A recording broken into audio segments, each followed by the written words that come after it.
Well, good morning, church. Welcome to the Radar Room. I wanted to start today, it's Thursday morning, just to give you an update on what's going on in Israel. I know some of you are keeping very up to date, probably much more than me, but some people may just want to have a more concise update as to where things stand at the moment, and of course, where we can pray church together. The latest figures I can find at the moment suggests that there has been around about 1,200 deaths on both sides. So that's in Gaza and in Israel, 1,200 in each place. Although it's looking closer to 1,300. In fact, it might have passed 1,300 Israeli deaths so far. Judging from the news this morning, just a few updates. First of all, it looks like the ground war could start literally at any time. In fact, this is being recorded now, but by the time you watch this later in the day, may have already begun. The troops are gathering. They're essentially just waiting for the order, as far as I can tell. There's concerns at the moment about attacks coming out of Lebanon from Hezbollah. There have been rockets fired. So there's concerns that Hezbollah is going to get involved next. The US Secretary of State has just landed in Israel very recently. Israel has said there will be no water, no power, and no food into Gaza until the hostages are released. Overnight, there were violent clashes in a place called Jenin, which is on the West Bank. So that's not in Gaza, that's in the West Bank. So that indicates that there's unrest beginning to spread to the West Bank as well. It also suggests that even though the border areas are closer to being under control, it doesn't look like they are under control yet. Flights have stopped going to Israel. This morning they started emptying the embassies, they're sending the ambassadors home. This all seems to indicate that everyone is expecting things to be getting very much worse in the near future. We are at a crucial phase, with the troops all gathering around Gaza now, ready for a ground war. This is where things could start to change for Israel. Certainly, the line has been defense, defense, defense. Once they start to move in, and again, a lot of this depends on what happens with the hostages, then it can move from defense to attack, to revenge, and that's where things begin to get trickier. Israel's made it very clear that they are only getting started, that this is going to be a long war, and they want to wipe Hamas off the face of the earth. Now, that's different to wiping Gaza off the face of the earth. People can't confuse those two.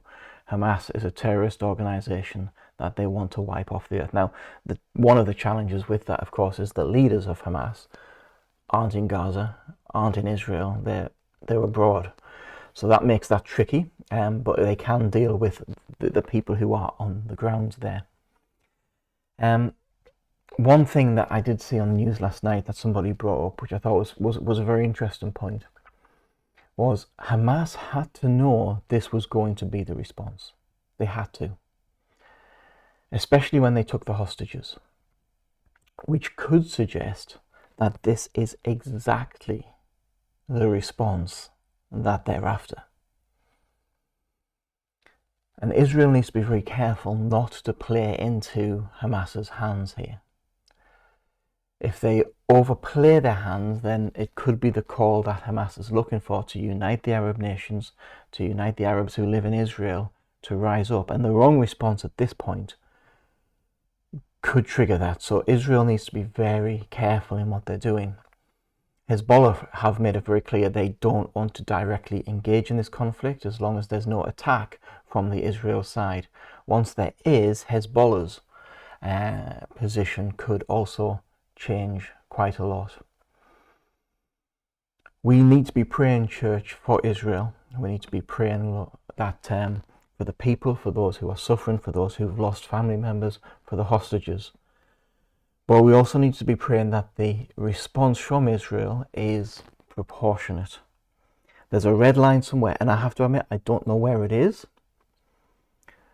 But there's a lot of people waiting for them to put a foot wrong. We need to remember that war is fought on 3 different fronts. It is fought in the physical. It is fought on propaganda. Don't overlook that one, because that one is powerful. And it's also fought in the spiritual. There's nothing we can do to affect the first one. We can't do anything about the physical war that is taking place. The propaganda war, we have very little control over that. But the spiritual side, we can get involved and we can pray. We can pray. So church, I want you to pray. Pray that Israel, first of all, let's pray for the hostages, that we will see their safe return even when it seems unlikely. Pray for those who have lost loved ones. Pray that Israel are wise in their response at this point, and that they don't end up in an even worse situation. And church, just pray for peace. Pray for peace. That's our job. We serve the Prince of Peace, and we need to pray for peace. I'll try and give you as many updates as I can as things progress. Although things just seem to be changing so fast, it's quite hard to keep up with what is happening. But I hope that just this small update has been helpful to you. Bless your church, and please pray.